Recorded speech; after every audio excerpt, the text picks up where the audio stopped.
برای یک فرزند از دست دادن مادر و برای یک مادر از دست دادن فرزند خیلی سخت است.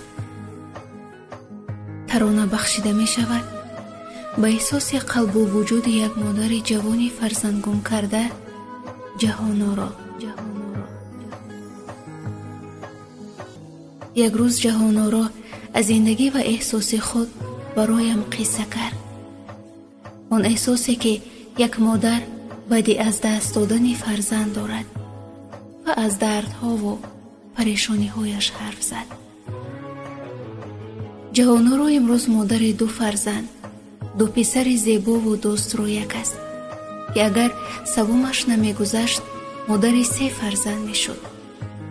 اما همیشه شکر باید کرد به آنچه که تقدیر برایمون روا می بیند. ما با شوهرم 2 فرزند داریم و در خارج در کانادا زندگی می کنیم. همین گونه شروع کرد جهان را. بعد 2 پسرم و بعد 6 سال انتظاری من حامله شدم. می گوید شادیمون حد و کنار نداشت، چون این فرزند را خیلی انتظار بودیم با بیقراری. در اول همه‌اش خوب بود. ما خواستیم فرزندمون در وطن یعنی در تاجیکستان تولد شود.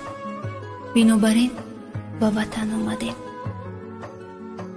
بعد 4 ماه دکتران معاین کردند که طفل بطنم باز هم پسرچه است.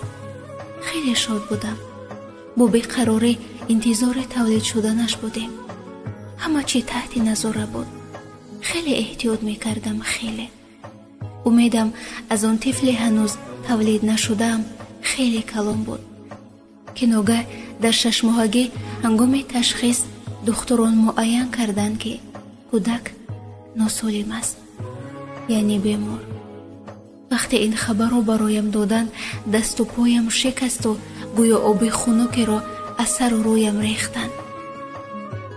من که یک مادر بودم تحمل شنیدن این خبر رو نکردم و برای انیق کردن به دیگر دکتران مراجعت کرده در دیگر جای دوباره و چندین باره ها تشخیص کردم. ولی صد افسوس که همه دکتران یک حرف رو می گفتند: کودک ناسالم است. گفتم چگونه ناسالم؟ چگونه بیمار است؟ خداوند که درد را داد حتما شفایش را نیز می دهد. اصرار می کردم چون یک مادر هیچگاه این را قبول کرده نمی تواند. گفتند دل کودک سوراخ است و زنده ماندن او امر محال. هنوز که در بطنم 6 ماه داشت دکتران خواستند تولید صنعیش کنیم، یعنی در این حالت کودک زنده نمی ماند. نگفتم، راضی نشدم. دل مادرانم نخواست این کار رو بکنم. گفتم بگذار هرچی که باد و باد، من نمی توانم فرزند خود را به دستان خودم نابود کنم. این را من نمی توانم. و کودک را بالاخره تولد کردم.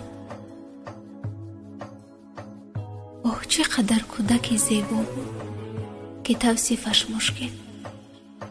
چشمان او مانند و ابروان سیاهی درازش مرا می کشت. همه زیباییش را می گفتند. راست است که می گویند خداوند زیباروخان را زود به نزد خودش می برد و فرزند مرا نیز عقوبت برد.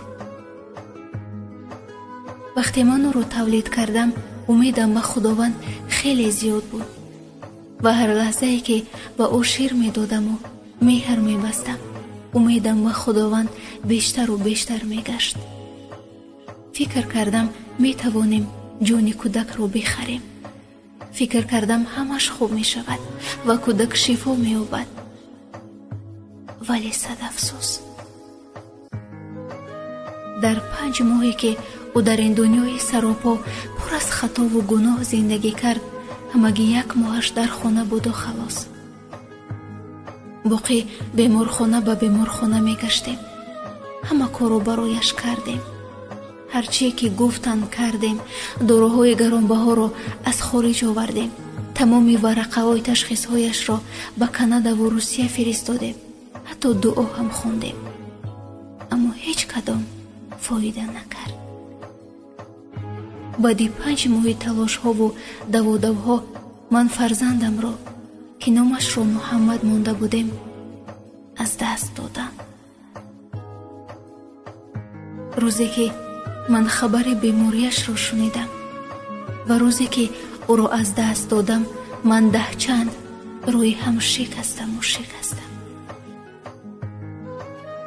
муҳаммадҷони оча ҳанӯз даврони шириниву зебогиаш расида буд. ӯ ҳадди ақал дар ин 5 моҳ роҳатро надид. фақат